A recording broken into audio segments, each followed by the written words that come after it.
تفسیر شروع کرتے ہیں آیت نمبر 20 سے۔ اب ذرا ان کی تاریخ کے کچھ واقعات ہیں جن کا کہ بیان کیا جا رہا ہے، اور یہ بتایا جا رہا ہے کہ جو اللہ کے چہیتے اور اللہ کے پیارے ہوتے ہیں وہ ایسے ایسے کام نہیں کرتے۔ تو ان کو آئینہ دکھایا جا رہا ہے کہ تم خود دیکھ لو، تاریخ کے آئینے میں اپنے چہرے دیکھ لو اور خود تم فیصلہ کر لو کہ کیا ایسے لوگوں کے ساتھ اللہ تعالیٰ پیار اور محبت کا معاملہ کرے گا کہ اللہ تعالیٰ غصے اور غضب کا معاملہ کرے گا۔ اور دوسرے یہ کہ نبی اکرم صلی اللہ علیہ وسلم کی نافرمانی کرنے کی وجہ کیا بیان کرتے تھے کہ یہ بنو اسرائیل میں سے نہیں ہیں، اس لیے ان کی بات نہیں مانیں گے۔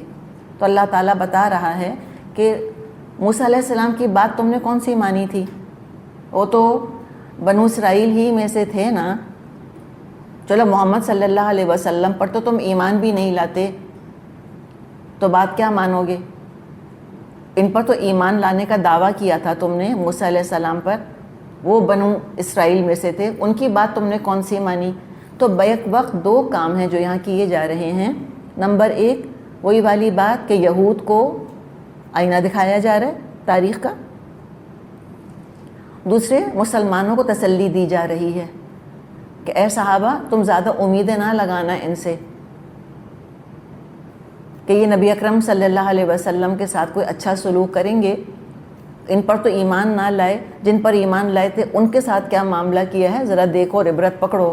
اور پھر مسلمانوں کے لیے عبرت بھی ہے، خبردار تم نے اپنے نبی کے ساتھ ایسا معاملہ کیا جیسا کہ بنی اسرائیل نے موسیٰ کے ساتھ کیا تھا علیہ السلام۔ وَإِذْ قَالَ مُوسَىٰ، یاد کرو جب کہ موسیٰ علیہ السلام نے کہا تھا لِقَوْمِهِ، اپنی قوم سے، یا قومی، اے میری قوم کے لوگوں۔ دیکھیں طریقہ کتنا پیارا ہے ان کا بات کرنے کا۔ تو پتہ یہ چلا کہ جب بڑے بھی چھوٹوں سے بات کریں یا سینئرز بھی جونیئر سے بات کریں تو تمیز تہذیب اور ادب اور عزت کے ساتھ بات کرنی چاہیے اور اپنائیت کے ساتھ بات کرنی چاہیے۔ بہت تحکمانہ لہجہ اختیار کرنا بہت فاصلے کے ساتھ یہ اچھی چیز نہیں ہے۔ یا قومی، اے میری قوم، اذکروا نعمت اللہ علیکم، اللہ کی اس نعمت کا خیال کرو جو اس نے تم کو عطا کی تھی۔ اذ جعل فیکم انبیاء وجعلکم ملوکا وآتاکم ما لم یؤت احدا من العالمین، اس نے تم میں نبی پیدا کیے، تم کو فرما روا بنایا اور تم کو وہ کچھ دیا جو دنیا میں کسی کو نہیں دیا تھا۔ اب دیکھیں یہاں پر چونکہ موسیٰ علیہ السلام اللہ تعالیٰ کا حکم ایک سنانے والے تھے، اس حکم سنانے سے پہلے انہوں نے اپنی قوم میں جذبہ تشکر پیدا کرنے کی کوشش کی۔ ان کو پتہ تھا کہ قوم سننے والی تو ہے نہیں آسانی سے۔ اچھا یہ انداز دیکھیں اور یہ قرآن کا انداز دیکھیں۔ قرآن جب بات کرتا ہے تو ڈائریکٹ بات کرتا ہے نا۔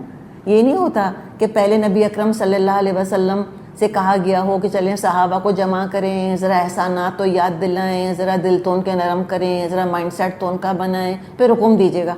کیوں؟ اس لیے کہ صحابہ سے نافرمانی کا کوئی امکان ہی نہیں تھا۔ اللہ نے ایسے غیر معمولی، ایسے بہترین ساتھی آپ صلی اللہ علیہ وسلم کو دیے، ان کا تو کام تھا سمعنا و اطعنا، ہم نے سنا اور ہم نے تو اطاعت کری۔ لیکن موسیٰ علیہ السلام کا ہم دیکھتے ہیں معاملہ، جب کوئی حکم ان کو دینا ہوتا ہے پہلے کتنی بیچارے تمہید باندھا کرتے تھے، سمجھایا کرتے تھے ان کو اندیشہ تھا کہ یہ ایسے قابو آنے والے ہیں نہیں۔ تو یہاں پر ایک جذبہ تشکر پیدا کیا ان کے اندر، نعمتیں یاد دلائیں۔ جب کسی کا احسان مند ہوتا ہے انسان تو پھر اس کے حکم کی خلاف ورزی نہیں کرتا۔ سب سے بڑی نعمت سب سے پہلے یاد دلائی، انبیاء کا ذکر کر کے نعمت ہدایت اور نعمت شریعت یاد دلائی ان کو۔ دیکھیں ڈائریکٹلی یہ بھی کہہ سکتے تھے موسیٰ علیہ السلام کہ تم سے وہ میثاق لیا ہے نا اللہ نے، رائٹ، لیکن ڈائریکٹلی نہیں کہا۔ یہ بھی حکمت کی باتیں ہیں کہ انبیاء کا ذکر کر کے میثاق بھی یاد دلا دیا کہ دیکھو ہو تو تم باؤنڈ، بات تو ماننی ہے تم کو۔ اور کیا فرمایا کہ تمہارے اندر سے انبیاء اٹھائے، فیکم انبیاء، تمہاری ہی قوم میں سے، تمہاری ہی اپنوں میں سے اللہ تعالیٰ نے انبیاء بھیجے۔ اور انبیاء کے وارث پھر علماء ہوتے ہیں۔ اور کیا فرمایا؟ وَجَعَلَكُمْ مُلُوكًا، جعل کا لفظ استعمال کیا گیا اور کہا کہ تم کو بادشاہ بنایا۔ تو کیا بنی اسرائیل کا ہر شخص بادشاہ تھا؟ نہیں تھا، ہر شخص بادشاہ نہیں تھا، لیکن بہرحال کم کا لفظ کہا کہ تم کو بادشاہ بنایا، اور انبیاء کے لیے کہا فیکم انبیاء، یہاں کا جعلکم ملوکا۔ ہر شخص نبی تو نہیں بن سکتا، لیکن بادشاہ تو کوئی بھی بن سکتا ہے، نمبر 1۔ نمبر 2 یہ ہے کہ یہاں جو بادشاہی کا اللہ تعالیٰ نے ذکر کیا کہ تم کو اللہ نے جو ہے وہ ملک بنایا، یعنی وہ تمام چیزیں جو کہ انسان کی خواہش ہوتی ہیں اللہ نے عطا کی، تم کو آزادی بخشی، غلامی سے نجات دلائی، محتاجی دور کری، کھانا پینا رزق تم کو دیا، تم سبجوگیٹڈ نہیں ہو۔ تو اس طرح تو یقیناً میں اور آپ ہم سب بادشاہ ہیں، اور احادیث میں ہم کو یہ مضمون ملتا ہے کہ جس کے پاس ایک دن رات کا کھانا موجود ہو، اس کے سر کے اوپر چھت ہو، یعنی کہ اس کی عزت، اس کا مال، اس کی جان محفوظ ہو، ساری نعمتیں مل گئیں اس کو، تو اللہ تعالیٰ کا شکر ادا کیا کریں ہم الحمدللہ۔ کبھی ہم کچن کے اندر جائیں اور ہم اپنا کچن کے اندر ہم دیکھیں کہ ایک جار کے اندر دال بھری رکھی ہے، ایک کے اندر چاول ہیں، ایک میں چینی رکھی ہے، آلو ہیں، پیاز ہیں، تیل کی بوتل رکھی ہیں، یہ ایک دن کا سامان ہے کہ زیادہ کا سامان ہے؟ کتنا زیادہ کا سامان ہے۔ دل کی گہرائی سے اللہ کا شکر ادا کیا کریں الحمدللہ۔ ہم کہتے ہیں آج مسور پکائیں کہ آج مونگ پکائیں، کیا چنے کی دال پکائیں، چوائسیز ہیں ہمارے پاس، صرف ایک بھی نہیں ہے۔ تو یہ کیا ہے؟ یہ تو شاہانہ انداز ہے، بالکل بادشاہی ہے تمہارے لیے۔ تو ایک تو یہ طریقہ، یعنی کہ نعمتوں کا احساس دلایا کہ تم کو اللہ نے مالک بنایا ہے کتنی ساری نعمتوں کا، اور دوسرے یہ کہ اللہ نے تم میں بادشاہ بھی تو بھیجے۔ یوسف علیہ السلام گزر چکے تھے اور وہ تقریباً ایک بادشاہ کی ہی حیثیت میں وہاں موجود تھے۔ پھر یہ جو بنی اسرائیل ہیں، یوسف علیہ السلام کے بھائی ہیں نا سارے، یعقوب علیہ السلام کی اولاد ہیں، تو بنی اسرائیل جب کنعان سے مصر آئے تھے، یوسف علیہ السلام کے بھائی جب کنعان سے مصر آئے تھے تو وہاں مصر کا بہترین علاقہ ان کو دیا گیا تھا، کو جشن کا علاقہ کہتے ہیں، جشن، جیم شین نون۔ یہ جو ڈیلٹا سنا ہوگا نا آپ نے، جو ڈیلٹا کا جو علاقہ ہوتا ہے، یعنی کہ جہاں ریور جو ہے وہ اپنی ٹریبیوٹریز کے اندر ڈیوائیڈ ہو رہا ہوتا ہے، تو وہ ڈیلٹا کا علاقہ فرٹائل ترین زمین ہوتی ہے، بیکاز وہ دریا وہاں سلٹ ڈپازٹ کر رہا ہوتا ہے نا، تو وہ بہت زرخیز علاقہ ہوتا ہے۔ تو یہ ڈیلٹا تھا وہاں پر جشن کے علاقے میں، وہ زرخیز ترین زمین مصر کی بنی اسرائیل کو دی گئی تھی، یعقوب علیہ السلام کے بیٹوں کو دی گئی تھی۔ تو صدیوں یہ لوگ شہزادوں کی طرح مصر میں رہے تھے۔ تو وہ دور یاد دلایا جا رہا ہے کہ دیکھو کیا کچھ اللہ تعالیٰ نے تم کو نعمتیں دیں، کیا شاہانہ زندگیاں تم نے گزاری۔ اور یوسف علیہ السلام کا مصر والوں کے سر پر بہت بڑا احسان تھا کہ انہوں نے اتنے بڑے قحط سے ان کو بچا لیا تھا۔ تو ظاہر جب ان کے بھائی آئے تھے تو مصر والے عزت بھی بہت کیا کرتے تھے یوسف علیہ السلام کے بھائیوں کی۔ اور کیا نعمت یاد دلائی؟ وَجَعَلَكُمْ مُلُوكًا، اور فرمائے وَآتَاكُمْ مَا لَمْ يُؤْتِ أَحَدًا مِنَ الْعَالَمِينَ، وہ کچھ تم کو دیا جو دنیا میں کبھی کسی کو نہیں دیا۔ 100% ٹرو، حقیقت ہے۔ سمندر اللہ نے ان کے لیے پھاڑا، دشمن کو اللہ نے ان کی آنکھوں کے سامنے غرق کیا، آسمان سے اللہ نے من اور سلوہ اتارا، صحرا میں تھے، ریگستان میں تھے، کوئی چھاؤں نہیں تھی، کوئی سایہ نہیں تھا، اللہ تعالیٰ نے ان کے سروں کے اوپر بادل کا سایہ کیا پورے قافلے کے اوپر۔ اور جو ہمیں اسرائیلی روایات ملتی ہیں پتہ چلتا ہے کہ 6 لاکھ لوگوں کا قافلہ تھا، عورتیں بچے بوڑھے مرد ملا کر سارے 6 لاکھ لوگ ریگستان کے اندر، صحرا کے اندر، ڈیزرٹ کے اندر، اس کے اوپر بادل چلتا تھا۔ یہ بھی ہمیں روایات میں بات پتہ چلتی ہے کہ روشنی کا کوئی انتظام نہیں تھا، تو جو بادل تھا رات کے وقت اس میں سے روشنیاں نکلتی تھیں، کپڑے ان کے جسم کے ساتھ بڑھتے چلے جاتے تھے، کپڑے پھٹتے نہیں تھے، پرانے نہیں ہوتے تھے، ایسی ایسی اللہ نے نعمتیں دیں۔ اچھا، یہ ہم دیکھتے ہیں قرآن میں کہ جب بھی بنی اسرائیل کی نعمتوں کا ذکر آتا ہے وہ ہمیشہ اللہ یاد دلا رہا ہوتا ہے ان کو. کبھی ہم نے ان کی اپنی زبانی نہیں سنا, کبھی ہم نے قول نہیں سنا کہ اللہ تو نے من و سلوہ ہم کو دیا, اللہ تو نے ہمارے لیے سمندر پھاڑا, اللہ تو نے ہم کو فرعون سے نجات دی. نہ, یہ ناشکر انسان کی خاص ذہنیت ہوتی ہے. کیا نہیں ملا وہ یاد رہتا ہے, کیا مل گیا وہ یاد نہیں رہتا. کیا مشکلات اٹھائیں انہی کا ذکر کرتا رہتا ہے, کیسے نجات مل گئی ان کا تو ذکر ہی نہیں کرتا. یہ ہوتا ہے نا ناشکر انسان کا طریقہ. ان کا طریقہ یہی ہے, تو ہمیشہ یاد دلایا جاتا ہے, یاد کرو یاد کرو یاد کرو. اور پھر بہت بڑی نعمت جو اللہ نے دی, یعنی یہ تو کچھ نعمتیں جن کا ذکر ہم نے کیا وہ تو ایکسٹراڈنری تھی, وہ تو کبھی کسی کو نہ ملی, اور بہت بڑی نعمت شریعت دی, تو ساری نعمتیں یاد دلائیں. اب شکر کے عملی تقاضے کی طرف آ رہے ہیں. یا قومی, اے میری قوم, ادخلوا الارض المقدسہ, اس مقدس سرزمین میں داخل ہو جاؤ.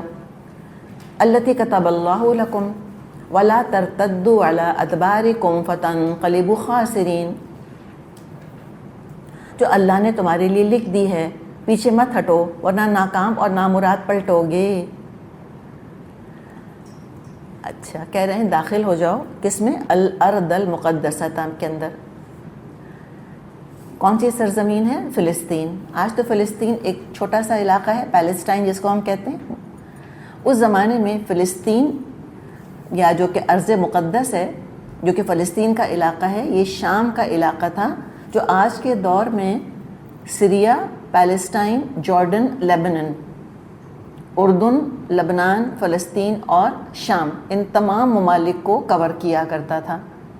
یہ پورا علاقہ ارض مقدس کہلاتا تھا. کنعان, کاف نون عین الف نون, کنعان. کنعان اس علاقے کا نام ہے جو کہ یعقوب علیہ السلام کا آبائی وطن تھا. یہ بھی یہیں پر فلسطین ہی میں تھا یہ. تو یہ کہہ رہے ہیں کہ چلو اب تم اپنے آبائی وطن لوٹ کے چلو, یہ زمین اللہ نے تمہارے لیے لکھ دی ہے, اور اس کو ارض مقدس کہا ہے. اس لیے ارض مقدس کہا کہ بڑی ہولی, بڑی پاک وہ جگہ ہے. کیوں پاک ہے؟ اللہ نے اس کو پاک قرار دیا ہے. وہ نبیوں کا مسکن رہی ہے, بہت سے انبیاء وہاں دفن ہیں, اور اکثر اور بیشتر جس علاقے کا ذکر ہم نے کیا ہے, سیریا, پیلسٹائن, جارڈن, لیبنن وغیرہ, اور یہ علاقہ, اکثر یہ علاقہ تھرو آؤٹ ہسٹری شرک سے پاک رہا. یہ بات بتائی, انسینٹیو دیا ان کو, کہا کہ بھئی سا ڈن ڈیل, کتب اللہ لکم, جیسے کسی گھر کا ڈیڈ لکھ کر ہاتھ میں دے دیا جائے. پیپر تمہارے ہاتھ میں ہے, آفیشیلی تمہارا ہو چکا ہے, اسٹیمپ لگ گیا ہے اللہ کی طرف سے اس کے اوپر, اٹ از یورز. اور پھر ان کی نافرمانی کی ٹینڈنسی کو جانتے ہوئے کیا کہا؟ دیکھو, ولا ترتدوا علی ادبارکم, دیکھو پیٹھے مت پھیرنا, ڈونٹ ایون تھنک آف ڈس اوبینگ. اور پھر مزید سمجھائے کہ دیکھو ورنہ کیا ہوگا, فتنقلبوا خاسرین, ورنہ ذلت اور پریشانی اٹھاؤ گے دنیا میں بھی اور آخرت کا بھی نقصان ہوگا. دیکھیے یہ بھی نہیں کہا موسیٰ علیہ السلام نے کہ قاتلو تم جنگ کرو, صرف کیا کہا؟ ادخلوا, بھائی داخل ہو جاؤ, that's it, just enter into the city. پھر مزید یقین دلایا, لکھ دی اللہ نے تمہارے لیے پکا وعدہ, لیکن یہ کون تھے بھائی؟ یہ عام لوگ تو نہیں تھے, یہ تو بھائی بنی اسرائیل تھے.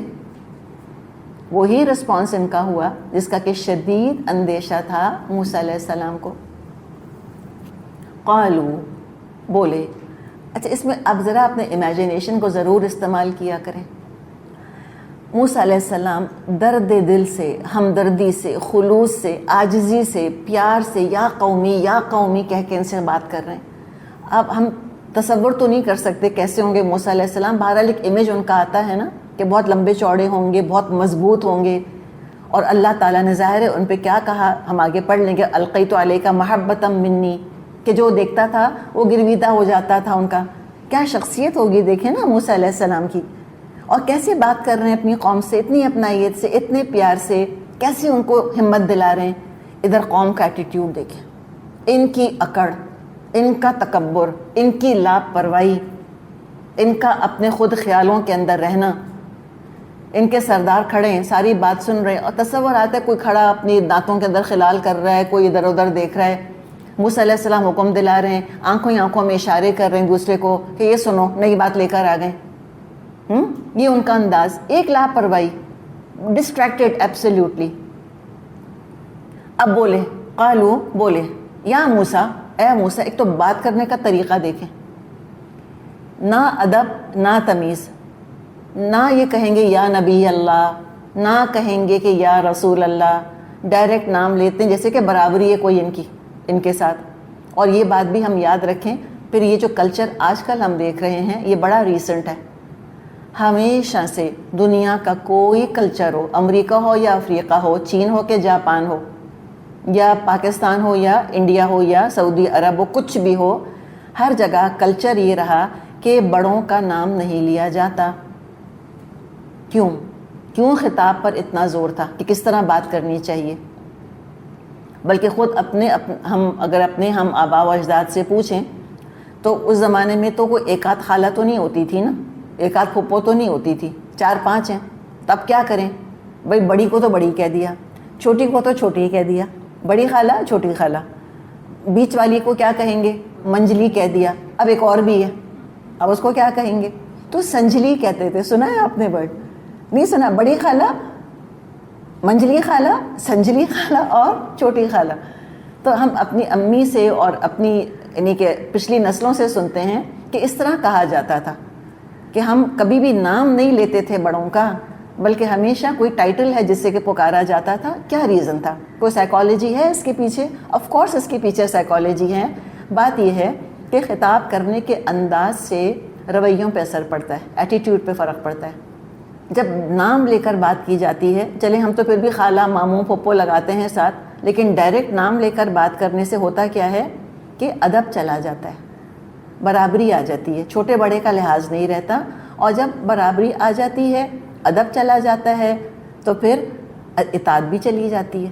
کہتے ہیں بھئی میں اور تم برابر ہی تو ہیں.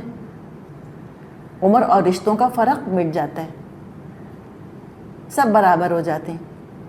یہ آج کل تو ینگ لگنے کا بھی تو مرض لاحق ہو گیا ہے نا، تو چاہتے ہیں کہ چھوٹے چھوٹے بھی میرا نام ہی پکاریں. کیوں؟ تاکہ میں ان کے برابر کی ہی لگوں. تو دیکھیں کہ بزرگی نہیں آتی اس طرح سے. دعا کریں کہ عمر کے ساتھ ہم اپنی عمر کو قبول کریں اور ہم بزرگ بنیں، ہم بڑے بنیں. تو انہوں نے تو نام لیا، بولے یا موسیٰ، اے موسیٰ، ان فیہا قوما جبارین، وہاں تو بڑے زبردست لوگ رہتے ہیں، جبار رہتے ہیں. ان کو کیسے پتا چلا کہ وہاں جبار رہتے ہیں؟ کوئی گئے ہیں وہاں پر؟ یہ تو نہیں گئے.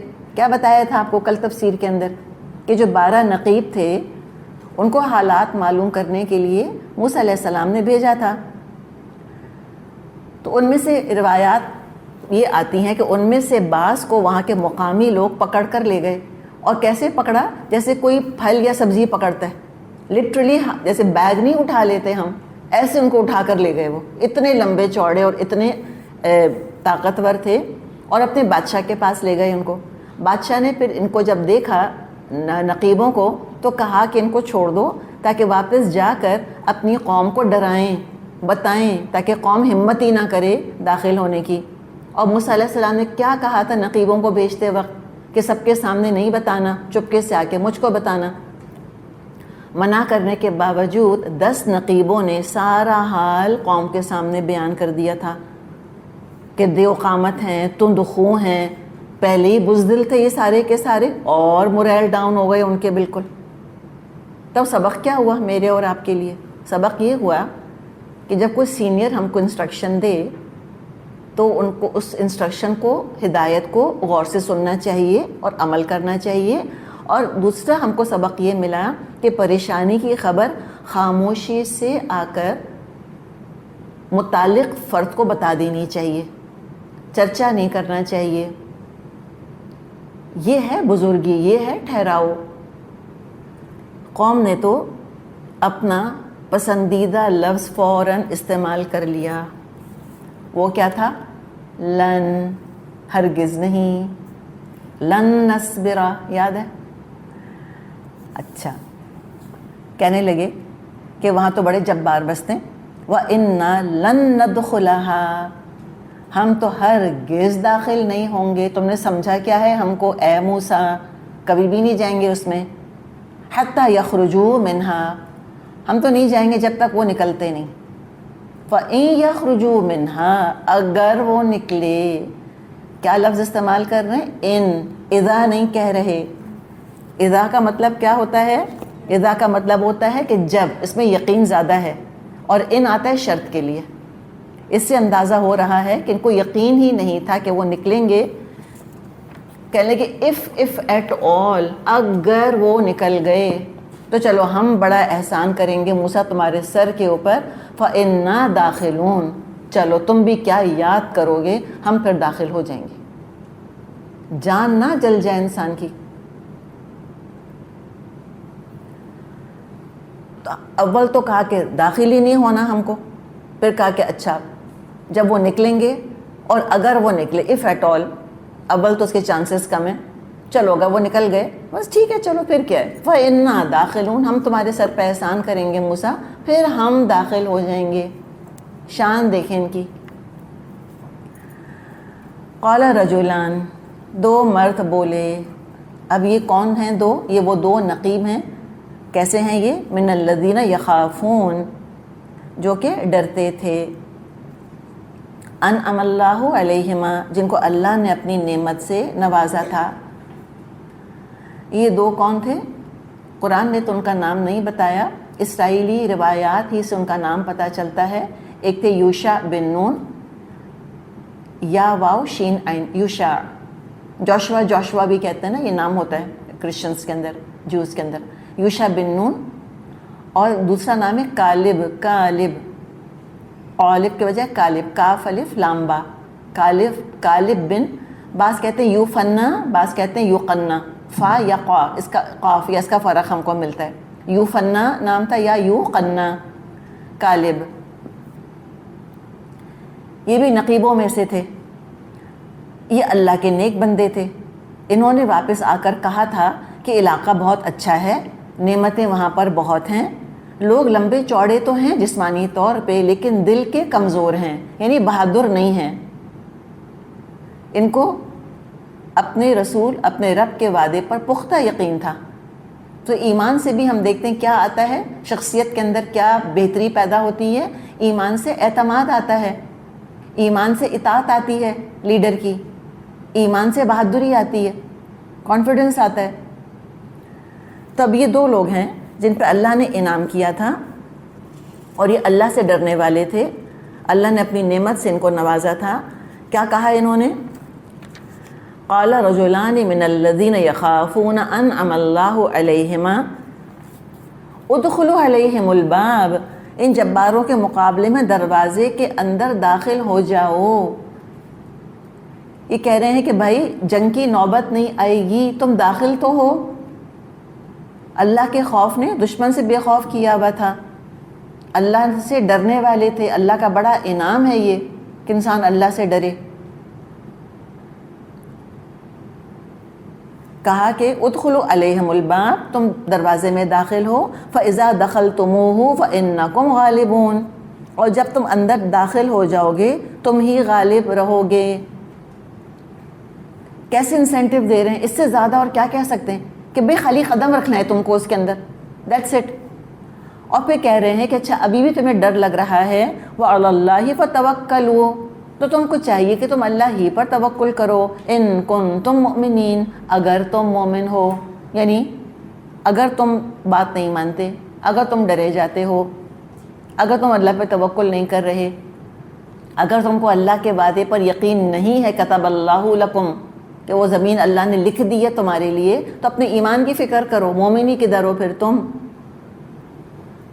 تو توکل اللہ پر کرو، اللہ کے ساتھ حسن ظن رکھو. تو دیکھیں پھر اللہ کا انعام کیا ہوتا ہے ایمان کے ساتھ. اللہ کا انعام یہ ہوتا ہے کہ اللہ کا خوف ہوتا ہے انسان کے دل میں، انسان کے اندر مورل کریج آتا ہے، اخلاقی طور پہ بہادر ہوتا ہے اور جسمانی طور پہ بھی بہادر ہوتا ہے، نیکی کا حکم دیتا ہے، رسول کی اطاعت کرتا ہے، یہ اللہ کا انعام ہے، اور اللہ پہ توکل کرتا ہے، اللہ کے ساتھ ہمیشہ گمان اچھا رکھتا ہے۔ تو اچھا گمان رکھنا، توکل کرنا، اسباب اختیار کرنا، جو بھی طریقہ ہے اس کو اختیار کیا جائے، لیکن اسباب سے بڑھ کر اللہ پر اعتماد ہوتا ہے۔ بات یہ ہے کہ اللہ چاہے گا تو ہو جائے گا، ہم اپنی پوری کوشش کرتے ہیں، اللہ چاہے گا تو ہو جائے گا، پورے ایمان کے ساتھ اور خلوص کے ساتھ یہ کام کرتے ہیں۔ اتنا کچھ سمجھایا، لیکن کہاں سمجھنے والی تھی قوم؟ قالو، بولے، یعنی اگنور کیا ان دونوں کو، تو یوشع بن نون اور کالب بن یوفنا کو۔ پھر موسیٰ علیہ السلام کی طرف رخ کر کے کہنے لگے، قالو یا موسیٰ، کہنے لگے اے موسیٰ، انا لن ندخلها ابدا ما داموا فیہا، ہم تو ہرگز وہاں نہیں جائیں گے جب تک کہ وہ وہاں موجود ہیں۔ یعنی کہ موسیٰ تمہیں بات سمجھ نہیں آئی ہماری اب تک، ہم نے اپنی وضاحت نہیں کری بات کی، تو چلو دوبارہ سن لو تم، ہرگز نہیں داخل ہوں گے، ابداً، قیامت تک داخل نہیں ہوں گے، ابد تک داخل نہیں ہوں گے۔ تم لاکھ سر پھوڑ لو ہمارے ساتھ، لاکھ سمجھا لو ہم کو، ہم تو ٹل ایٹرنیٹی داخل ہونے والے نہیں ہیں، ہم بھی بہت مضبوط کردار کے لوگ ہیں، تم نے سمجھا کیا ہے ہم کو؟ کہا نا کہ نہیں داخل ہوں گے تو نہیں داخل ہوں گے، ما داموا فیہا، جب تک وہ وہاں موجود ہیں۔ کہ تمہیں بہت شوق ہے داخل ہونے کا موسیٰ، تو کیا کرو، فَاذْهَبْ أَنْتَ وَرَبُّكَ فَقَاتِلَا، ایسا کرو تم اور تمہارا رب چلے جاؤ، اور تم دونوں جا کے جنگ کیوں نہیں کر لیتے؟ تو رب سے مراد یہاں رب بھی ہے۔ اب ان کا انداز آپ دیکھیں بات کرنے کا، کہ تم اور تمہارا رب جا کے جنگ کر لو، اِنَّا هَاهُنَا قَاعِدُونَ، ہم تو یہیں بیٹھے، ہلیں گے نہیں یہاں سے، ہم کوئی دنیا کی طاقت ہم کو نہیں ہلا سکتی، ایسے کچے کانوں کے نہیں ہیں موسیٰ ہم کہ تم جو کہو تمہاری بات مان لیں، ہم تو بس یہیں بیٹھے رہیں گے۔ انداز دیکھیں بات کرنے کا، آگ نہ لگ جائے، ہمیں پڑھ کے آگ لگتی ہے، دل جلنے لگتا ہے انسان کا یہ طریقہ ان کا دیکھ کر، جبکہ براہ راست ہمارا کوئی تعلق بھی نہیں ہے، ہزاروں سال کا فاصلہ ہے، اب بھی کڑواہٹ محسوس ہوتی ہے انسان کو ان کے کلام کی۔ کیا ڈیفائنس ہے، کیا ڈھٹائی ہے، کیا سینس آف انٹائٹلمنٹ ہے، کیسے اپنے نبی کے لیے بے عزتی اور حقارت چھلک رہی ہے ان کی باتوں سے، کیا تکبر ہے، ان کی ذہنیت کا اندازہ ہوتا ہے۔ اور سوچے موسیٰ علیہ السلام پر بس کیا گزری ہوگی، اللہ ان پر کروڑوں رحمتیں نازل کرے، کیا صبر آزما قوم تھی، کیا نافرمان قوم تھی۔ تو کہا کہ تم اور تمہارا رب جا کے دونوں جنگ کر لو۔ رب سے مراد رب یعنی اللہ، کہ جاؤ موسیٰ تم جاؤ، تمہارے رب نے سمندر پھاڑا، من و سلوہ برسایا، تمہارا عصا تو بڑی بڑی کرامتیں اور معجزے دکھاتا ہے، اپنا عصا بھی ساتھ لیتے جانا، ڈونٹ فرگیٹ یور اسٹاف، جاؤ شاباش، جا کے تم ہی جنگ کر لو، سارا راستہ کلیئر کر دو، پھر ہم آ جائیں گے۔ ان کو معجزوں کی عادت پڑ گئی تھی، معجزوں کو احسان سمجھنے کے بجائے انہوں نے معجزوں کو اپنے لاڈلے ہونے کی علامت بنا لیا تھا، کہ ہم کو تو ہلنے کی ضرورت نہیں، سارا کام معجزوں کے ذریعے ہوگا۔ نبی اکرم صلی اللہ علیہ وسلم کو جو اللہ تعالیٰ نے غلبہ دیا، اس میں کوئی معجزہ ایز سچ نہیں تھا، پیور ہیومن ایفرٹ۔ ہم تو اب نہیں کہہ سکتے کہ آپ صلی اللہ علیہ وسلم کو تو معجزوں کے ذریعے سے فتوحات ملی تھیں، تو ہم بھی معجزوں کے انتظار میں بیٹھ جائیں۔ کتنے بھی برے مسلمان ہو گئے نا، ایسے جہاد سے کبھی مسلمانوں نے منہ نہیں موڑا جیسے کہ انہوں نے بزدلی کے مظاہرے کرے۔ تو رب کا مطلب اللہ بھی ہو سکتا ہے۔ پھر علماء کہتے ہیں کہ رب دراصل سردار کو یا بڑے کو بھی کہتے ہیں۔ سورہ یوسف میں ہم اس لفظ کا یہ مطلب وضاحت کے ساتھ پڑھ لیں گے۔ تو مطلب ان کا یہ بھی ہو سکتا ہے کہ تم اور ہارون جا کے لڑ لو۔ ہارون علیہ السلام بڑے بھائی تھے موسیٰ علیہ السلام کے۔ طبیعتوں کی سختی، اللہ سے بے خوفی، رسول کے ساتھ بے ادبی، سخت کلامی۔ اب ذرا پھر مقابلہ جو ہم کر رہے ہیں موسیٰ علیہ السلام کے ساتھیوں کا اور نبی اکرم صلی اللہ علیہ وسلم کے ساتھیوں کا۔ بدر کے موقع پہ صحابہ کرام نے کمال درجے کی اطاعت، کمال درجے کی شجاعت کا مظاہرہ کیا۔ آپ صلی اللہ علیہ وسلم جب مدینے سے نکلے تھے تو آپ نے یہ نہیں کہا تھا کہ ہم مکے والوں کی فوج سے جنگ کریں گے، اس لیے پریپیئر ہو کے نہیں نکلے تھے، بس چند لوگوں کو لے کے نکل گئے تھے آپ، تقریباً 300 کے قریب لوگ تھے، 313 جو عدد ہمیں ملتا ہے۔ تو اب چونکہ آپ نے کمٹمنٹ نہیں لیا تھا ان سے جنگ کا، اور خاص طور پہ جب میثاق مدینہ ہوا تھا تو میثاق مدینہ میں مہاجرین سے تو تھا پیکٹ کہ وہ جنگ کریں گے اگر مدینے پر حملہ ہوتا ہے۔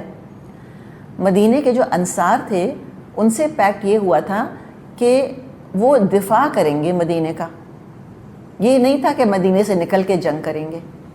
تو جو آپ کے ساتھی تھے اس میں انصار بھی تھے، مہاجرین بھی تھے، تو آپ لوگوں سے مشورہ مانگتے رہے کہ مجھے مشورہ دو، تو بار بار مہاجر اٹھ کے اپنی اطاعت کا، وفاداری کا یقین دلاتے رہے، پھر بھی آپ کہتے رہے مجھے مشورہ دو، مجھے مشورہ دو۔ تو انصار سمجھ گئے کہ آپ کا اشارہ ہماری طرف ہے، تو مقداد بن اسود کھڑے ہوئے، انہوں نے عرض کیا کہ یا رسول اللہ صلی اللہ علیہ وسلم، لگتا ہے کہ آپ کا اشارہ ہماری طرف ہے۔ تو کہا کہ اے اللہ کے رسول، ہم آپ سے اس طرح نہیں کہیں گے جیسے کہ بنی اسرائیل نے موسیٰ سے کہا تھا فَاذْهَبْ أَنْتَ وَرَبُّكَ فَقَاتِلَا إِنَّا هَاهُنَا قَاعِدُونَ۔ ہم تو عرض کرتے ہیں کہ آپ چلیں، ہم بھی آپ کے ساتھ چلتے ہیں، کیا پتہ اللہ ہمارے ذریعے سے آپ کی آنکھیں ٹھنڈی کر دے۔ یہ سن کر نبی اکرم صلی اللہ علیہ وسلم خوش ہو گئے۔ یہ صحابہ کا مقام تھا۔ دعا کریں اللہ تعالیٰ میں ان کو اپنے لیے اسوہ بنانے کی ہمیں توفیق عطا فرمائے، ہم وہ طریقہ اختیار کریں، ہم یہ وفاداری کے مظاہرے کریں۔ تو کیا موسیٰ علیہ السلام کا دل ٹوٹا ان کا جواب سن کے، کس ٹوٹے دل سے انہوں نے دعا کی ہوگی۔ واقعی انسان، سچی بات ہے کہ انسان کا اپنا دل ٹوٹتا ہے، اللہ نہ کرے کہ ہماری اولاد یا ہمارے ٹیم کے جو جونیئرز ہیں وہ ہمارے ساتھ یہ معاملہ کل کو کریں، یہ ڈیفائنس، یہ نافرمانی، یہ بدتمیزی۔ تو کیا دعا کی؟ قالا، بولے موسیٰ علیہ السلام، اور یہ کون موسیٰ علیہ السلام ہیں جو کہ شدید محبت کرتے تھے اپنی قوم سے، شدید، کتنی مشکلات اٹھائی ہیں موسیٰ علیہ السلام نے، کتنی قربانیاں دیں ان کے لیے، کتنی مصیبتوں سے ان کو نجات دلوائی اللہ کی مدد سے۔ اب دل ٹوٹ گیا، کہنے لگے ربی، اے میرے رب، انی لا املک الا نفسی و اخی، اللہ میرا کوئی اختیار ہے ہی نہیں، یا میری اپنی ذات پر یا میرے اپنے بھائی پر، کیا کروں اللہ، کتنی مجبوری ہے میری۔ بہترین لیڈر ہو لیکن عوام مردہ ہو تو کوئی خیر کا کام نہیں ہو سکتا۔ بعض دفعہ ہم یہ نعرے بازیاں کرتے ہیں، ایک آدمی آ جائے، ایک آدمی آ جائے، سب کو ٹھیک کر دے گا، سب کو ٹھیک کر دے گا۔ تو موسیٰ علیہ السلام جیسے لیڈر تھے، ساتھ ہارون علیہ السلام بھی رسول تھے، تو نہ قوم سدھر کر دی، مردہ بالکل، ڈیڈ ایبسلیوٹلی۔ تو کہا کہ اللہ تعالیٰ بس میرا تو کوئی اختیار ہی نہیں سوائے اپنی جان پر اور اپنے بھائی کی جان پر، فَافْرُقْ بَيْنَنَا وَبَيْنَ الْقَوْمِ الْفَاسِقِينَ، بس تو ہمیں ان نافرمان لوگوں سے الگ کر دے۔ بیزار ہو گئے ایبسلیوٹلی کہ اللہ تعالیٰ بس اب مجھ کو ان کے ساتھ نہیں رہنا۔ یہ ہوتا ہے نافرمانی کا انجام۔ والدین اولاد سے بیزار ہو جاتے ہیں، رسول امتوں سے بیزار ہو جاتے ہیں، اللہ بندوں سے بیزار ہو جاتا ہے ڈس اوبیڈینس کی وجہ سے۔ اللہ تعالیٰ نے دعا قبول کر لی ان کی۔ کس طرح قبول کری؟ کہ ہارون علیہ السلام کا انتقال ہو گیا، پھر موسیٰ علیہ السلام کا انتقال ہو گیا۔ فرمایا قال فإنها محرمة عليهم 40 سنة يتيهون في الأرض فلا تأس على القوم الفاسقين۔ اللہ نے جواب دیا اچھا تو یہ ملک 40 سال تک ان پر حرام ہے، یہ زمین میں مارے مارے پھریں گے، ان نافرمانوں کی حالت پر ہرگز ترس مت کھانا۔ تو اللہ تعالیٰ نے ہارون علیہ السلام کو موت دے دی، موسیٰ علیہ السلام کا بھی انتقال ہو گیا، اور بنی اسرائیل کو سزا یہ ملی کہ صحرائے تیہ میں، اب اس کا نام ہی صحرائے تیہ پڑ گیا ہے، صحرائے تیہ میں یہ 40 سال بھٹکتے رہے، 40 سنہ۔ چھوٹا سا حالانکہ علاقہ تھا، کوئی بہت یہ نہیں کوئی ہزاروں میل کا علاقہ تھا، چھوٹا سا بالکل علاقہ تھا۔ صبح چلتے تھے کہ چلو ہم اپنی منزل کو پہنچیں گے، جب شام ہوتی تھی لوٹ کر وہیں آ جاتے تھے جہاں سے سفر شروع کیا ہوتا تھا۔ تو اللہ تعالیٰ نے پھر یہ کہہ دیا کہ دیکھو ان فاسق قوموں کے حال پر تم زیادہ افسوس اور زیادہ رنج نہ کرنا، they got what they deserve.